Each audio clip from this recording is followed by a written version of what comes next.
Hello friends, మీలో ఎంతమందికి పనసకాయ అంటే ఇష్టమో కామెంట్ చేయండి. మా డాడీ పొలం నుంచి వస్తే అయితే పనసకాయ అయితే తీసుకొచ్చారు. కొద్దిగా పచ్చిగా ఉందని చెప్పి ఎండలో అయితే ఒక 4 డేస్ ఎండపెట్టాము.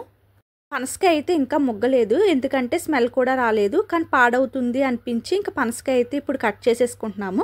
ఇంకా మా డాడీ కట్ చేసే ముందు అయితే చేతులకి ఇంకా నైఫ్కి అయితే ఆయిల్ అయితే అప్లై చేసేసుకున్నారు, జిగురు ఎక్కువగా ఉంటుంది అని చెప్పి. ఇక్కడైతే నార్మల్ ఆయిల్, అంటే మనం వంటల్లో యూజ్ చేసే ఆయిల్ అయితే అప్లై చేసుకున్నారు. పనసకాయ అయితే ఇంకా ముగ్గలేదండి, కానీ పాడవుతుందని చెప్పి కట్ చేసేసుకున్నాము. కానీ పనసతోనల టేస్ట్ అయితే చాలా బాగున్నాయి, పచ్చిగా ఉన్నా సరే.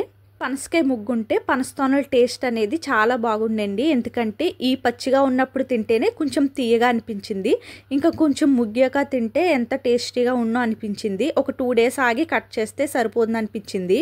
అయితే హాఫ్ పనసకాయ తొనలు అయితే తీసేసుకుంటున్నాము, ఇంకొక హాఫ్ అయితే ఇప్పుడు తీసుకోవట్లేదండి, ఎందుకంటే ముగ్గాక తిందామని చెప్పి. అదేంటి కట్ చేసిన కాయ ఎలా ముగ్గుతుంది అనుకుంటున్నారా? ఈ కట్ చేసిన పనసకాయని ఒక కవర్తో క్లోజ్ చేయండి, లేదంటే ఒక ప్లేట్ పైన రివర్స్లో పెట్టండి, అంటే కట్ చేసిన వైపు క్లోజ్ చేసి ఉండాలి. 2 డేస్ తర్వాత చూడండి కాయ అయితే ముగ్గుతుంది.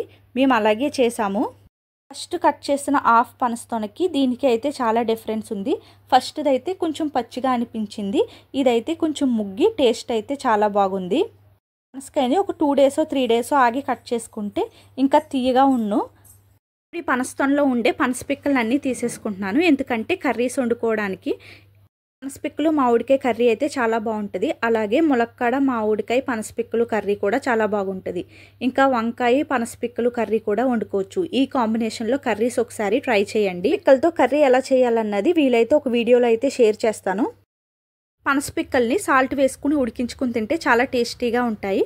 పనసపిక్కలు ఉడికించుకునేటప్పుడు కానీ లేదంటే కర్రీ వండుకునేటప్పుడు కానీ ఈ విధంగా వీడియోలో చూపిస్తున్నట్టు పైన పొట్టు అనేది తీసేసుకోవాలి. పనసపిక్కలతో కర్రీ వండుకుంటారని మీలో ఎంతమందికి తెలుసో కామెంట్ చేయండి. మీకు కానీ ఈ వీడియో నచ్చినట్లయితే ఛానల్ని సబ్స్క్రైబ్ చేసుకోండి, లైక్ చేసి షేర్ చేయండి. Thanks for watching.